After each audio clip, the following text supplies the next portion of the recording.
Hi, everybody. I'm Bill Rudman with the Musical Theater Project, and tonight this is a film you've said you've been waiting for ever since we began this series 27 movies ago. It's the one and only My Fair Lady from 1964 by Alan J. Lerner and Frederick Lowe, the film version from 1964 starring Audrey Hepburn and Rex Harrison.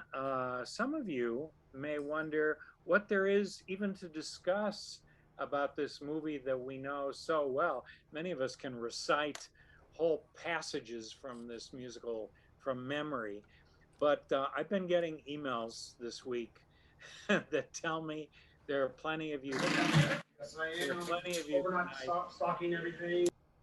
who have very strong opinions, and Bob and I can't wait to hear them. Our new participants should be reading this slide right now. That way you're going to be ready to participate in the discussion by using the chat and also giving us the chance to see your face on camera. And if you're a first timer, I'm begging you, did you hear that? I'm begging you to send Colleen a private message so we can add you to our mailing list. And that would be Colleen Clement, who is on tech this evening. And now give a wave to my co host, Mr. Bob Knoll. Thanks, Bill. Glad to be here again. Like you said, on our 27th film in the series. I mean, really, and I want people to know, because there's no way they would know this, that ever since you checked in to doing these with me, you've been volunteering your time to the Musical Theater Project, and we really appreciate that. Glad to do it. Well, I thought I would start by saying that it always pleases me because I've known you for so long when we can share a moment of musical theater history from our own lifetimes, but something that really sort of was happening before we even got to know each other in the 1970s. So I see what's behind you on your bookshelf. Tell us a little bit about first run movies. Okay, first thing was My Fair Lady was a gigantic hit on Broadway in the 50s. It was on Ed Sullivan. Everybody couldn't wait to see it, and it ran forever. And they couldn't make the movie until the show closed, okay? And so there was so much anticipation to this film. Then they spent a record number of like $17 million on this film, and this became a roadshow film, which is something that doesn't exist anymore, where you had to buy tickets in advance to see the show, and you couldn't even just get the tickets the same week sometimes because it just sold out. So it was always a thrill just to get the ticket. It wasn't quite Hamilton, but it had that effect of people being really excited to come to the theater. And it was in Cleveland. Those that are in Northern Ohio, it was in the Colony Theater, very prestigious. That was the only place. And throughout the country, it only played at select theaters. Yeah. And so it was a big deal. It wasn't just like going to the movies on a Saturday night. This Right. was, you had to make plans, and everybody was, even people were dressed up a bit too. Even I remember, going to the movies dressed up, but people really had so much respect for this film. So you and I are the same age, and even though we didn't know each other, there we were at the Colony Theater. I mean, obviously I couldn't drive. I was Right. 13. I remember my grandmother drove me to the Colony Theater, and that's where I saw it. That's where you saw it. And my father gave me it as a Christmas gift to see the movie with him. Really, as a Christmas gift? Christmas, because this was a big deal. This wasn't cheap seats either, by the way, back then. Cheap now, but it wasn't back then, those years ago. Because remember, this was $17 million. That was a lot of money back then. Yeah, for sure. So what would happen? It would start at select theaters as a first run, and then it would go wider after that first period, right? Right, but it ran pretty much like the Colony and a lot of other places almost a year. I mean, before it was available. Incredible. It was, and that was it. And then it won all the Oscars, and it became even more popular. Yeah, And Audrey Hepburn was a superstar at the time too. she was. Get either. She was. So we're going to we know that in 2021 there's some controversial stuff about watching this movie, and we're going to get to it, but I think we need to start with our basics, and you need to lead us in our survey. Okay, and so everybody get ready because we're going to ask a couple questions. The first one is, was this your first time viewing the film? Okay, either yes or no. This is a toughie, yes or no. We're getting tougher, Bill, as we're doing this. No, right. I'm not surprised. Yep, okay. So it looks like everybody has seen this film. Okay. Which tells you a lot about popularity. That's right. And the second, did you like the film is the next question. Oh, geez. Oh, okay. Well, we can say goodnight now. Yeah, we can, yeah, you can go rent the movie again or whatever. Oh, we actually have 3% who said no. So Okay. I know we're going to hear from them Yes. later. But look at that, 97%. And that's great. So survey completed. Thank you very much. There's a comment in the chat that I want to bring up right now because it relates to what you and I were talking about, Bob, which is the first run nature of this movie in 1964. Rick Pender is on the chat.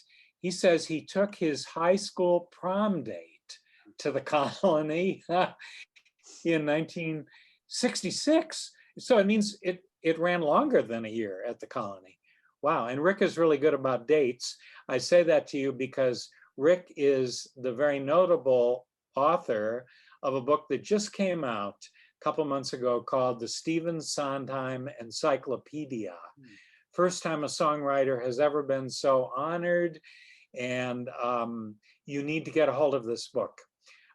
It's fantastic. And I had the good fortune to interview Rick, and that's going to be on public stations shortly. And one other thing that just came in from the chat that relates to what we've been talking about, and it's so timely that Wayne Wensky wants everybody to know, there's a great book called Roadshow, the Musical, that covers the roadshow phenomenon in the 1960s. So you want to get a hold of that. Roadshow, exclamation point, the musical. Thanks for that, Wayne.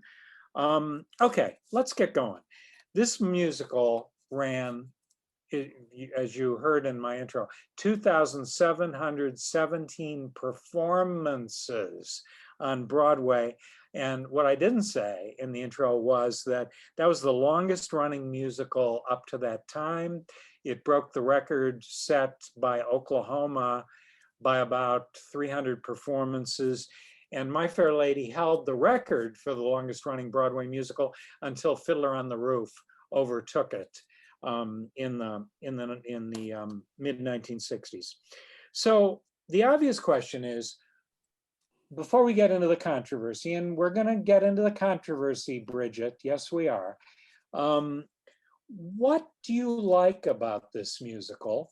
And when we ask that, we're really talking about both the stage and the screen musical because the screen musical is so loyal to the stage. What do you like about My Fair Lady?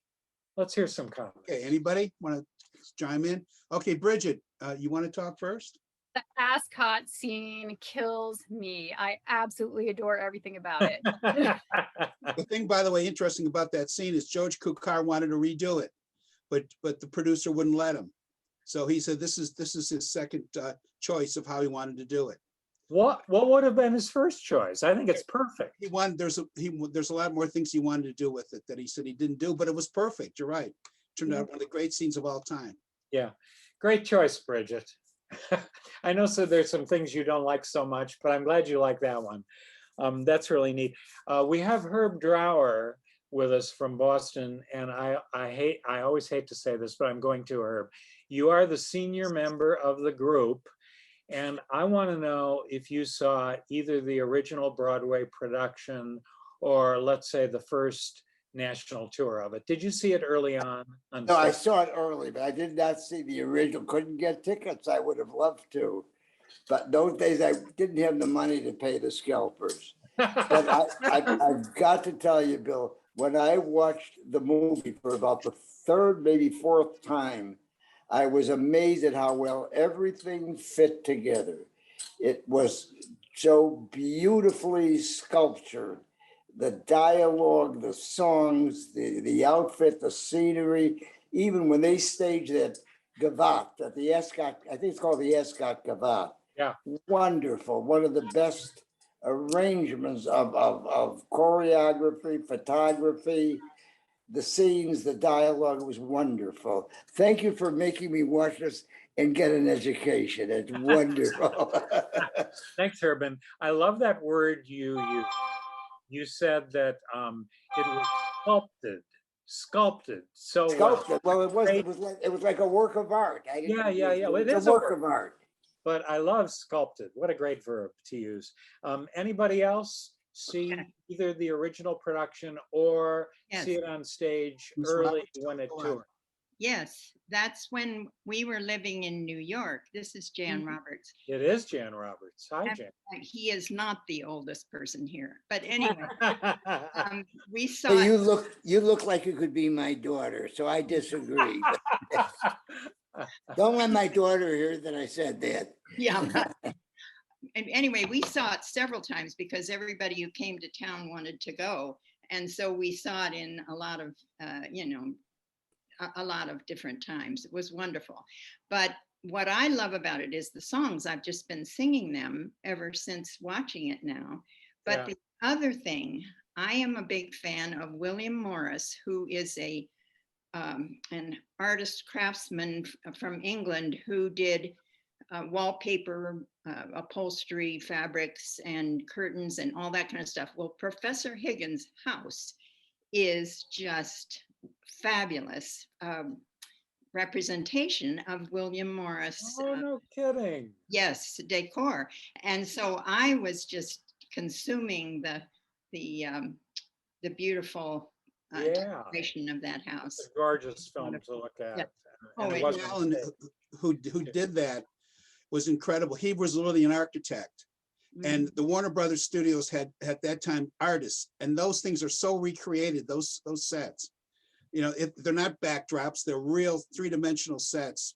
And everything, if you look at Higgins' library or anything, all the work that's on the walls, everything was perfect. Yes. You know, which shows you exactly, and they used a lot of sound stages to do this. Yeah. Jan, you said that you love the songs, which we all do. Are there Yeah. any songs that really stick out for you and why?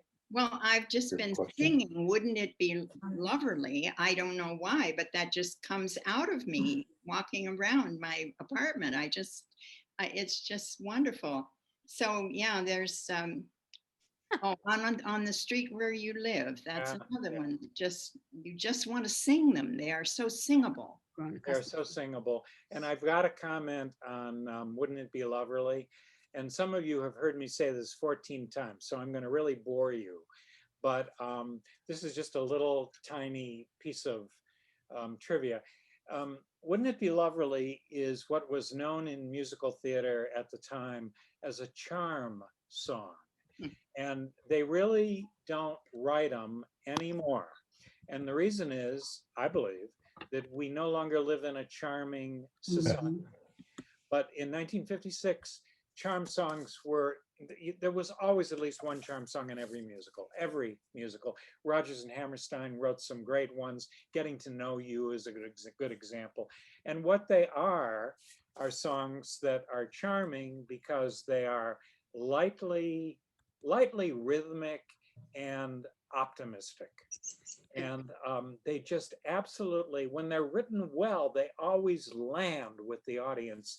And Loverly always does that for us. I will tell you a piece of trivia, which is that song drove Alan J. Lerner, who wrote the lyrics, crazy because he wanted to make the whole song about creature comforts, because that was so important to Eliza. It was so much about the character, but he couldn't figure out how to do that all the way through. So he had to settle for someone's head resting on my knee at the end, but that was not his first choice. That's not what he wanted to do. He just couldn't solve the problem. That was And also what's called a want song A too. one song, yes. Very critical for her character. Yep. Yeah, right from the get-go, we find out what she wants. Any other favorite songs from Yeah, this? one other thing, Bill, about that, Alan J. Lerner spent time in Coventry Garden at 4:30 in the morning Yeah. observing the people, Yeah. trying to figure out what does he want? You know, what Yeah. would they want? What's What their would the lifestyle? creature comforts be? Yeah, absolutely. Any I think other? and Wayne, how Wayne about- had something he wanted to Wayne, say yeah. there. Wayne? Hi. Well, I too am a big fan of this musical, and I love most. I mean, I love the whole score, and it's something that's. I feel like I've heard it and listened to it so many times that it's a part of my bone marrow practically. Yeah. But I have to say that for me, watching it this week, the one song that really stood out to me so much was "I've Grown Accustomed to Her Face," Yeah. and I think for me it was because. Well, I hadn't seen it in a while, and I was almost having echoes of Rose's Turn a little bit from Gypsy, Uh-huh. because it felt like a song that was about that he was really working something out. You know, like Yeah. the Higgins character was a complicated guy, and he was really kind of chewing on something, and it was a really kind of a big acting moment for Rex Harrison, Absolutely. and I just thought it was a great song because it works kind of as just a romantic song, but also just as a very kind of like it's a psychological Oh, it is. process song. And that was Alan J. Lerner's title, by the way. He came up with that. You know, so much of this is right out of Shaw, but that title was Lerner's. And Bob, this is a good segue for you to talk about, since Wayne's talking about Rex Harrison and the acting of that song. What was unique in the way the film was shot and recorded, at least for Rex Harrison? Right, because unlike, you know, dubbing in advance and then just mouthing the words, Rex Harrison couldn't do that. So what happened was, so the director used 2 cameras on him the whole time, so they can cut back and forth, because he sang it live with the microphone below his tie. And I think he did only a couple cuts of that, by the way, but he pretty much nailed it. And supposedly, at least when it opened on Broadway, when he was singing that song, Rex Harrison's wife was dying of cancer, and he thought of her when he was actually singing the song originally. And so that's how dramatically he was able to make it human, because as you can see, he plays it pretty idea only, but this is emotion in this one. Absolutely. And so recording those songs live was something that Rex Harrison insisted on. But now tell us what Audrey Hepburn insisted on. She wanted to sing her own songs, and she thought she had the deal. But they took 90% of her vocals out, and they brought Marnie Nixon in, who of course was West Side Story and a lot of other musicals. Really big Performance that did her voice. She was pretty upset about that. But the thing that bothered her the most was that they made no attempt to change the key or anything musically, you know, to try to get it to her voice. Instead, they wanted that voice no matter what. But Bob, also tell us about what Audrey Hepburn insisted on in terms of how the film was shot. Usually movies are done by, like, you'll film all of Higgins scenes in the one location, and then you'll film all the Coventry Garden scenes. And it'll be in just not in the best order. But she insisted, because of Eliza's development, you know, her arc, that they would film this sequentially. So it's filmed just like it was on Broadway, you know, in sequence, which she felt that would add to her performance. So that I think that's really smart. I think that's really smart, because I think she had a tremendous challenge playing opposite Rex Harrison, tremendous challenge. And I think too, when I heard She Could Have Danced All Night, I listened to her vocals, you know, the ones that she had done, Loverly and several, which I thought were almost passable. But I Could Have Danced All Night, she couldn't get the soaring feeling that is the character of the song. And it's not that it goes that high, but it's that fullness of voice that Marty Nixon's voice had. So I really wish, like Shirley Jones and Music Man, I really wish she could have also sung her songs, but it wasn't true to the song. So I think we did have to go with Marty Nixon, even though the acting was superb. Yeah, we did. And I got to toss in a piece of trivia about I Could Have Danced All Night, which is a great song, as we all know. Alan J. Lerner, like so many musical theater artists, was a perfectionist with a capital P. And I think this is the best example of that. Many of you know that he was married a number of times because part of his perfectionism was he was always looking for the perfect spouse. And he did find it at the end of his life. But in one of the divorce proceedings with one of the women, the woman testified in court. This is a quote. "Do you know what it's like to live with a man who takes 2 weeks to write? I could have danced all night. I could have danced all night and still have begged for more." 2 weeks. That was 2 weeks of work right there.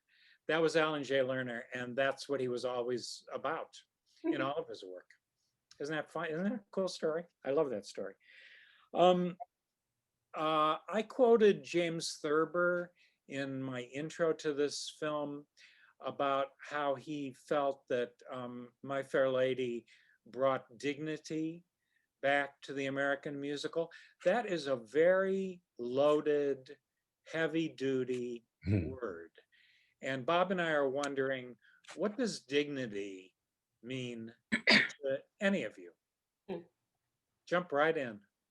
I would say that dignity is equal to respect. And there was a sense of respect that Eliza yearned for. And that's probably why she was so angry at the beginning, because she never did receive respect. And through becoming a lady, she earned that respect, except at the end, after the ball, when they came back to the drawing room, Yeah. all patting each other on the back and, we did it. And there she was hovering in the corner. Yeah. So that to me is when the lack of respect really Yeah. came out. Sue, Okay, you have good. something to say, Sue? Sue? Unmute, Sue. Hi, Kathy Coleman. Hi there, Bill Rudman. My comment was from a while ago, but I just wanted, when we were talking about the songs, I just wanted to say, of all the musicals we've seen, we talk sometimes about whether the song moves the action along. This was such a natural, the songs were so much a part of the action, and they were almost like, they were so clear. They were almost like dialogue. You could they really moved it. There was hardly any, it was seamless between the dialogue and the songs. That's unusual. They didn't seem to break out in song. It just flowed naturally from the conversation. Totally character driven too. Totally character driven. Yeah. And on the topic of respect, I thought that from the very beginning, once we saw the rain scene of the really fancy people in the rain, right after that they had that like Bruegel painting of all of the people, and then they move a little, then they freeze, and then he started zeroing in on the people's view. Like you saw the horses' hoofs, you saw the middle to the lower part of the carriages, and you saw from the viewpoint of the supposedly gutter people, you saw what they see from their point of view, not the fancy people on top, but you saw from their viewpoint. And then they had that scene where Liza is up against the column, and they bring the camera down from the top, and she's leaning against the column, and Higgins has just told her that she desecrates that column by even standing next to it. If you recall, what basically he's saying, she doesn't even have the right to be alive. And I thought, this is phenomenal camera work. And it echoed through the whole thing, that kind of sensitivity, which I thought was just wonderful. And then of course, so comical with Doolittle, because his morality is just so unique. Like Shakespeare, really. It's really like Shakespeare's jester or drunk talking to the people and saying, this is what I think. And he's such a wise man in his own way.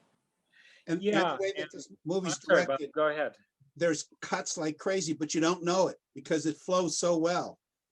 How many times have you seen a movie where they're cutting and it bothers you after a while? This is, it just flows. It was George Cukor did a great job on this. Yeah, beautiful. Originally, Jack Warner wanted Minnelli, but he wanted too much money. So he was lucky he got George Cukor to direct it. And I think it's his first musical too. He directed it. Oh, it was. Yeah, it was. Really? And I'm glad you brought up Alfred P. Doolittle, who's a marvelous character. And many critics talk about how Doolittle is Bernard Shaw's mouthpiece in this play and musical. Bernard Shaw was a staunch socialist, and Doolittle, goes on harangues about middle-class morality. And this is going to be a leap I'm just going to take, but I hope it's worth something. There's a book that came out a couple of years ago that may be still a bestseller. It's called Caste, C-A-S-T-E. Some of you know it. That's great. And it's about racism, but more broadly, it's about rigid social hierarchies. And she uses three major examples and compares and contrasts them. She talks about India, Nazi Germany, and America, my friends. And whatever your politics are, it's an interesting thesis. And it occurred to me when I was watching My Fair Lady, like many of you for the 14th time, it occurred to me that Shaw and Higgins are right, that the Brits have had their own caste system for centuries that is based in part on the use of language and the pronunciation of language. And one of the things that's cool about Higgins is that he wants to see Eliza crack the system. And it's an admirable experiment. Whatever else you have to say about Higgins, it's an admirable experiment, I think. So, one thing, Bill, I just might say about the character of Alfred Doolittle. James Cagney was scheduled to play the part in the movie, but it didn't work out at the last minute. And so that's why the only guy from the original, when it comes to actually sings his own songs, was Stanley Holloway. So that's how he got in there. Because he was a total unknown to Americans, but a great British actor.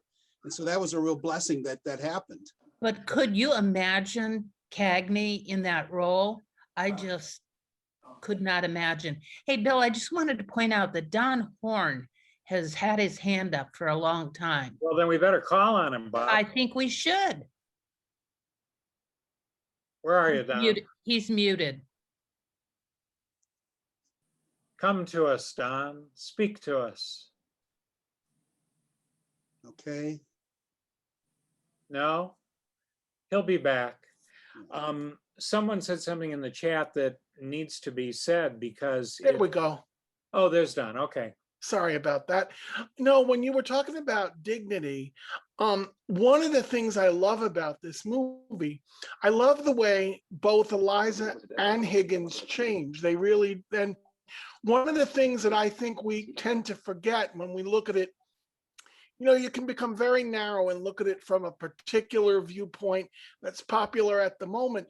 But what I love about it is in the beginning of the movie, Eliza really sees herself as someone who has to be acted upon, and she's wishing for more to come her way, but she's kind of not realizing that she can make it happen. And in the end, she goes to the ball, he wins his bet. Whether he cared to advance Eliza, I don't know. To me, he wanted to win the bet, and the experiment was more important than the outcome of the experiment was more important, I think, than the human being that he was experimenting with, at least for much of the movie or the play. But what I love is after she comes back and they have that scene where she is completely ignored, she stands up for herself and says, no, you're not doing this. And even when they get back, well, we think they get back together because of the way it ends. I think that Higgins would have learned a very valuable lesson knowing that she will not put up with that anymore. He created that, and she will not put up with that anymore because now she realizes her own worth and her own value. I think that's very empowering. Bravo, Don. And you've stolen one of my points that I wanted to make a little later on. And we're going to get to the relationship between Higgins and Eliza, and between Eliza, not only with Higgins, but also with her father, because that's big stuff in this. I do want to point out that Bob Wayne Wensky corrected both of us. We made an error in saying that George Cukor directed this as his first movie musical. No, he did Star is Born with Judy Garland. Oh, wow, okay. In 1954. So thank you for that, Wayne. Absolutely right about that. But both Deborah and Bridget are asking really good questions here, and we're going to get to you guys. You know, does Higgins want to see Eliza crack the system, or does he just want to prove that he's right, that language is the only thing that makes a difference? We're going to come back to that because that's a huge issue in this film. I want to say that some of you, I think, saw this in the intro, that the kings of Broadway, Rodgers and Hammerstein, tried to make a musical out of Bernard Shaw's Pygmalion, and they couldn't do it. And they told Lerner and Loewe, it can't be done. And Lerner and Loewe tried in 1952, and they failed, and they went on to other things, and then they came back to it, and they figured out how to do it. But as Lerner said, I think this is so interesting. He said he learned that they had to work with Shaw, not against him. And this relates to a point that some of you have already made, but let's now bring it up in a different way.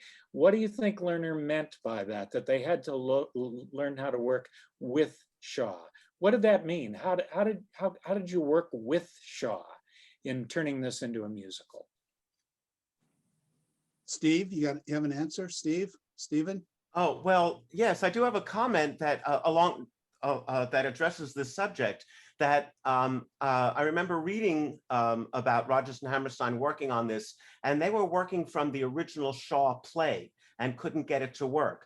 But Lerner and Loewe, if you read about their work on it, they actually took it from the film with Wendy Hiller, where many of the problems of narrative had already been worked out, and they basically musicalized that film rather than the original play. So that got them over the hump.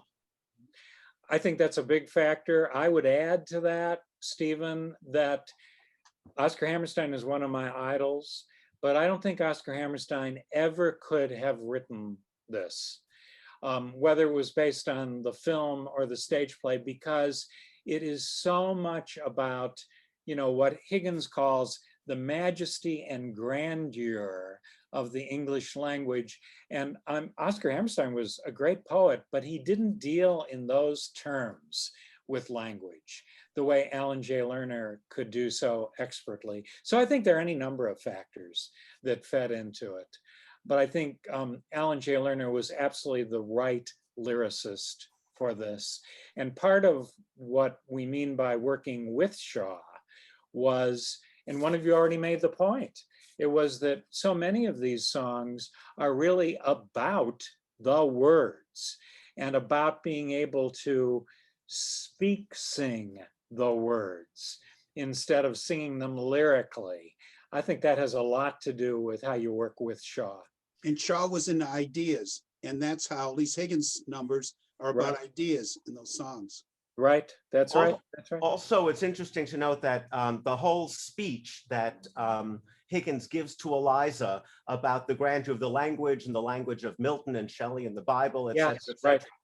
Rex Harrison went up to Alan J. Lerner and said, "Where in Shaw did you find that speech?" Yes, yes. And Lerner wrote it himself, but it was so much on topic, you know, it was so perfect that Harrison was convinced that that was Shaw. Thank you for that. That's a great, great point. That's just a great point. Bob, I want you to tell us what you have learned, because we're going to segue now in a few minutes into the Eliza Higgins relationship and how Doolittle figures into that. Tell us what you learned about the differences between the original Pygmalion, what Shaw later wrote in an epilogue about it, and the film of Pygmalion, blah, blah, blah, blah, blah. Tell us what you learned. Well, the first thing is, my wife's a psychologist, and I asked her, would Eliza end up with Higgins? Well, if you look at Eliza one way, the way Shaw looked at it. Well, for one thing, Shaw was suffragette all the way. He was pro-woman, liberation way before this was in fashion. So part of what he had to play about ideas. But the thing with Eliza, she was probably abused and bullied as a child. It's pretty obvious. And so one of the things that she was able to deal with Higgins is just to put up with this a bit. But then when she became a lady, she was able to finally break away, or does she want to stay with Higgins, which is what the movie is like, and which the play is like.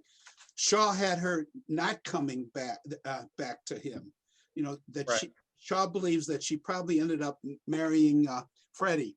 But one of the things that people seem to do from the very beginning, even the 1914 run with Sir Herbert Tree, this famous actor in Britain, what they did when Shaw wasn't around, they snuck in the ending where that she came back to Higgins, okay? And Shaw was very upset about that. The movie version's the same thing. He did not know the ending of Pygmalion, the film, until he saw it on the theater, that they snuck that in also. And as Tree said about Shaw, listen, he says, my ending makes money. You ought to be grateful. And all Shaw said was, your ending is damnable. You ought to be shot. Oh my goodness. That's what Shaw thought. But bottom line about Shaw, though, is that this was Shaw's biggest hit. And he grew up poor, and he never made that much money, at least in the theater.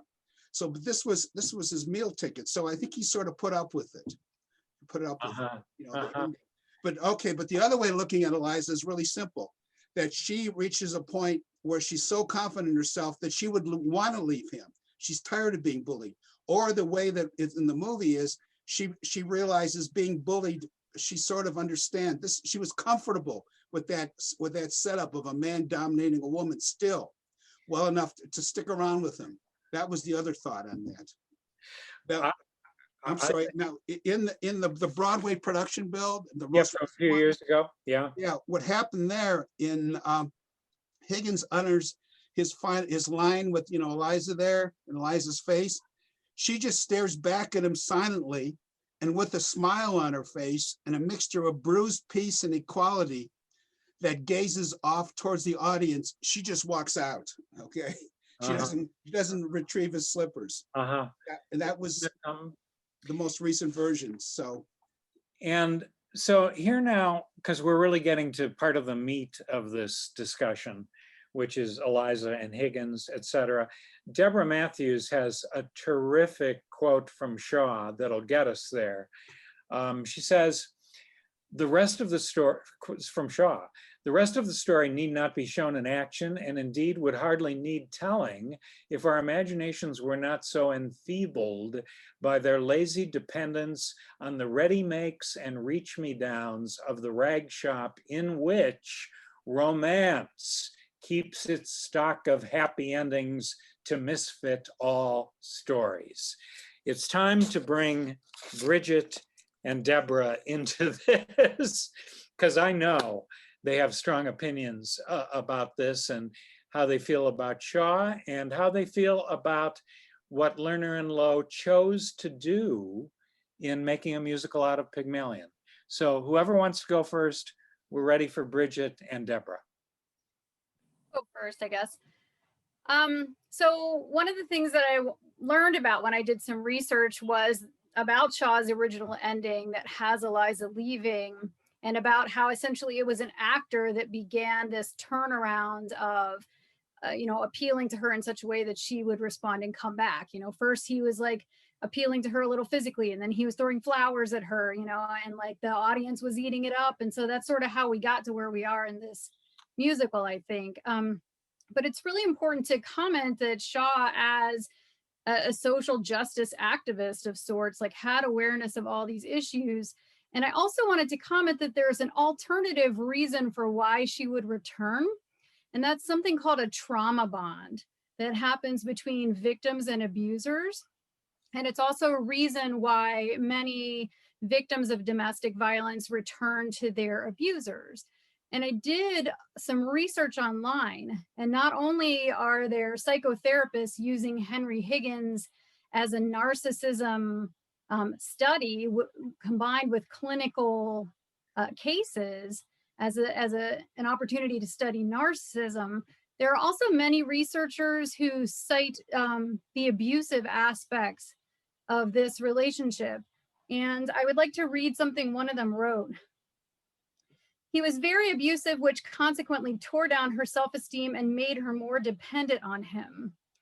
As strange as some of the following forms of abuse may sound to some people, they are all known characteristics of an abusive relationship, and they can help one understand why Eliza did return to Higgins.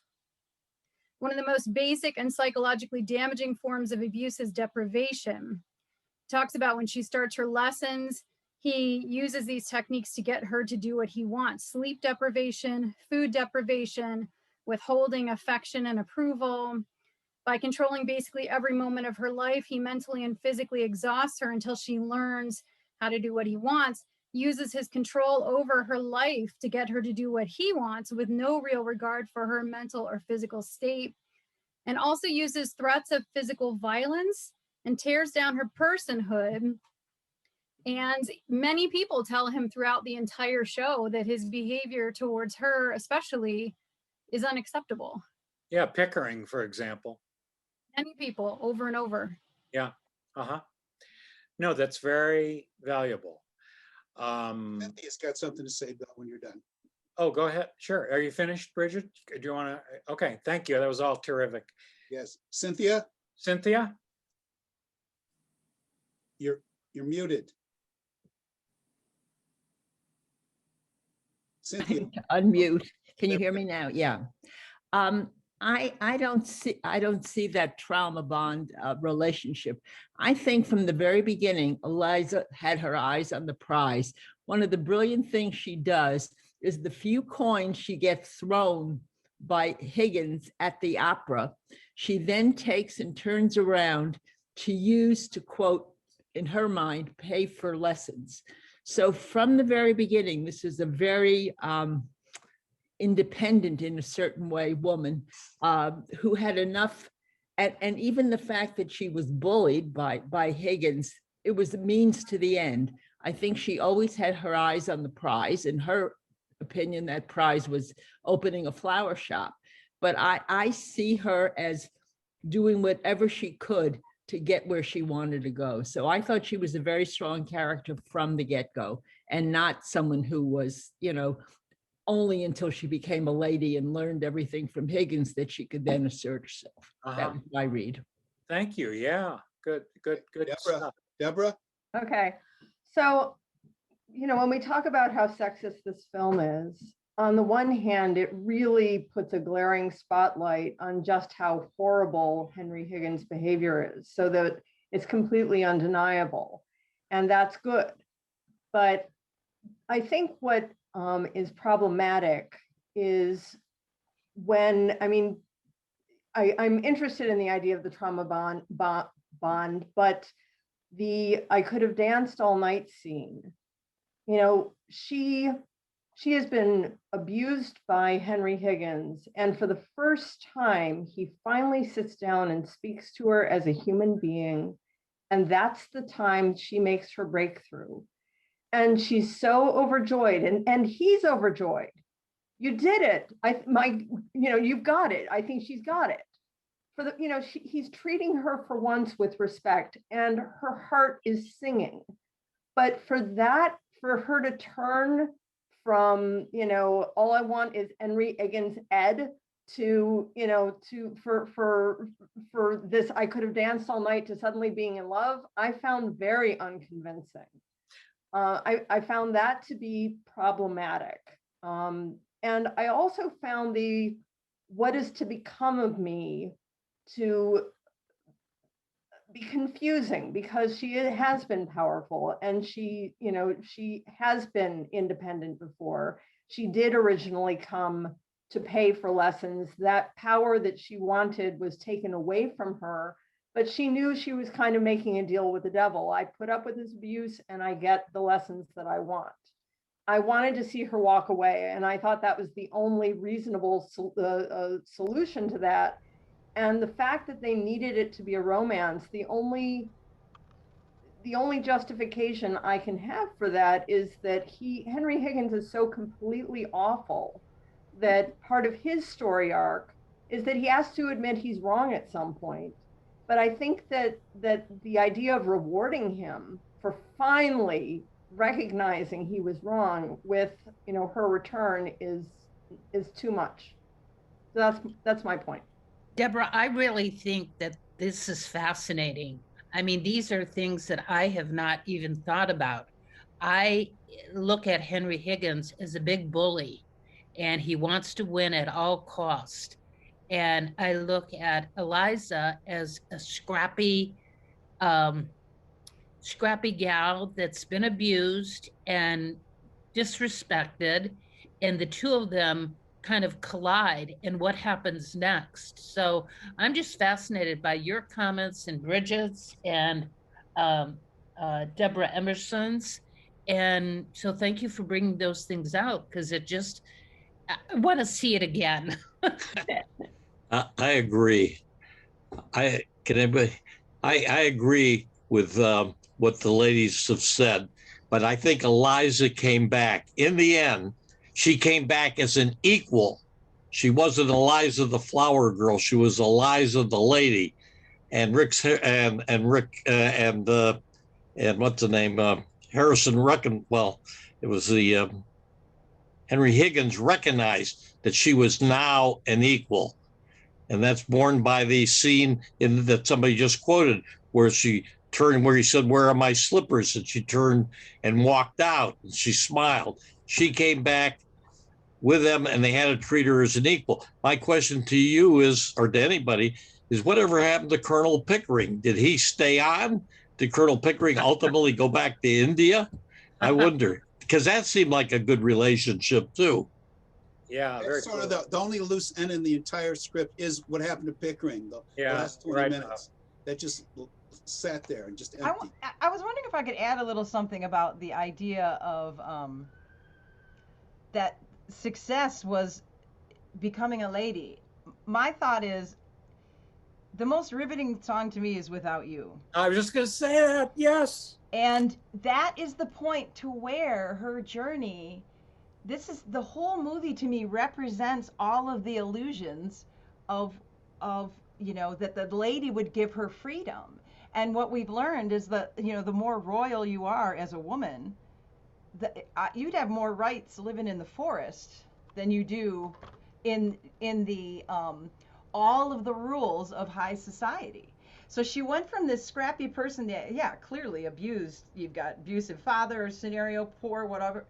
However, then the more she became, quote, the lady, thought she was free, only to discover that it led her to this really isolating place, and she's just talking, you know, words with this the person who's, oh, he's rich and you should want to marry this man that doesn't interest you at all. And it's just interesting to me that everybody in society tried to turn it into, well, it has to be who you marry. And I think that's what she started realizing is, oh, I don't get respect there either. I already have it as who I am, regardless of my money. And so I don't know, I'm just throwing that out. No, that's great. Can I say, Bill, can I say that, Oh, this is listening to Rick what, Bender, by the way. hi, listening to what Colleen just said, it seems to me that she does achieve some higher level of dignity, that topic we were talking about earlier. By the end of that, when she comes back in, she's not about to give in to Henry. She stands there and listens to him, even though he's still talking like a bully. She knows he really isn't. And regardless of whether she turns around and walks out or not, she has won over the game of dignity by her behavior. Okay, we have Steve and Don both have comments. Yeah, I would like to give a slightly different interpretation, which seems to be something that most people are overlooking, is that Henry Higgins is gay. And he even says in the show that here we are, confirmed bachelors. And to be a confirmed bachelor is a pretty obvious code. There is no romance between Henry and Eliza. There, in this latest Broadway version, there was the hint of a romance between Higgins and Pickering. but they are just playing with her. And Eliza knows this. She is not looking for a romantic relationship with him. She is looking to achieve her goal. And he made this bet and he's playing with her. Even Mrs. Higgins says, the two of you are playing with your life-size doll. You know, she knows what they're doing. And the fact that there is no chance of a romance between the two of them mean that this is really more of a symbiotic relationship, that she is getting something from him, he's getting something from her as far as the things he does around the house and helps out. That's grown accustomed to her face, you know, that she takes care of things. They even say when they ask about the appointment, well, Eliza would know, Eliza would do this. You know, these are the things that they get for each other and from each other. And I think that when you look at it that way, so much more of the play makes sense. Okay, Don and then Bridget. Okay, Bridget, first Don, because he's been waiting. Don? You had something, you've had your hand up. Okay, Bridget, take it over. Go on. Bridget, go on. Yeah, so I actually agree with Stephen, and I found some of that in my research as well. Like in the Shaw play, homosexuality was much more prevalent, and Pickering was a much more present character who lived with him. And the reason why some of these changes were made for the film is because the director was also gay and knew that he needed to have a huge hit in the theaters because of this massive expense and everything else. You know, he needed a big hit. And that he downplayed the homosexuality and really tamped it down so that people wouldn't see it or wouldn't notice, but it's definitely there. And also I wanted to comment that Higgins actually sees her as an object, as property, not as like a separate person in her own right with thoughts and feelings. And that's sort of consistent with what Stephen said as well. I also agree with Stephen and Deborah. I do not buy the romantic narrative at all. And I feel like the ending is very disjunct and stuck on, and it does not ride the narrative. It's very in contrast to the narrative. So I want to say, first off, because we're getting to the point where we should move on to the miscellany. I mean, really, you guys, this has been an incredible exchange of ideas about a musical, for heaven's sake. Rick Pender, it reminds me of, you know, we could be talking about Stephen Sondheim here. Because one of Sondheim's hallmarks is ambiguity and ambivalence. And it seems to me that those words apply here if we're open to that. Deborah said something in the chat that Eliza's coming back to someone who has made no commitment to change. They are not equal in his house. Deborah, I think that's an absolutely justifiable point to be made, but I'm going to leave you with another point. And it's going to go back to Lerner and Lowe, because in this whole series, what Bob and I have tried to do is always make it our first goal to connect with the intention of the authors. And in this case, because this is such a dramatic reconception of Shaw, in some ways, we have to look at Alan J. Lerner and Frederick Lowe here and what they were trying to do. And Bridget, I did my own little piece of research too, because I found the ambiguity so interesting. And I found a passage that Bob and I wouldn't even be able to find in Lerner's memoirs, which is a great book. It's called The Street Where I Live. Get the book. But I taught this play at Hiram College in 1972. And as you can imagine, I save all my notes from everything ever. And I went back to my notes and I found this quote from Lerner from an interview he did in Theater Arts magazine, which was a great magazine, in 1957. And I give you this quote for whatever it's worth. Some of you are not going to buy it at all, but I just want you to hear what Lerner had to say, okay? He said this: "I am amused that some people have said to Fritz, that's the composer, Fritz and me, that it's almost as though Higgins, the prototypical misogynist, is a villain. And there's no denying that he tortures Eliza with the exercises and that he's mean and even cruel to her. And that in many ways, he is a child, not a man. But Fritz and I were attracted to Shaw's characters because we liked both Eliza and Higgins so much, and we saw the potential for them to transform each other, which is so much of what great theater is about. That's what we were going for. Since the show continues to sell out, apparently most of the audience agrees. And I'll tell you on a personal note, I have always identified with Higgins to a great extent, and I'm not a misogynist. What I identify with is some positive qualities about Higgins that nobody has mentioned so far. One is his passion for what he does, and taking that one step further, Henry Higgins is someone who has a calling in life, and that's what comes first. So everything I think about this story, whether you buy into it in the musical or not, everything is about that for starters. And even if you look at photos or the movie of that famous scene at the end, when she has come back and he says, "Where the devil are my sisters, are my slippers?" And he has that hat on, which is cocked over his head. I would submit to you, and I think this is just as valid as those of you who have made very different points. I would submit to you that Higgins could have a tear or two in his eyes covered by that hat, because Lerner and Lowe saw a transformation in Higgins just as they did in Eliza.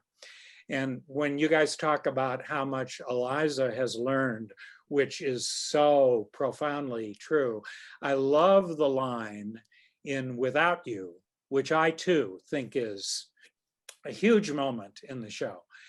When she sings to him, "So go back in your shell." She understands what that shell is. And she understands that that shell, where in his home, there's no sound but a grandfather clock, and all he does is the work that he has been called upon to do. That shell is Henry Higgins, and it's not entirely a villainous thing. So just wanted to say that for whatever it's worth. Bridget and Deborah, great points. Stephen, Wayne, great points. I just love it that this is maybe the best discussion we've ever had on one of these musicals. So thank you for all of that. We're gonna move on to the miscellany. And there are 4 pieces to it before we adjourn to the diehards. Miscellany number 1, Bob, big news about the next film.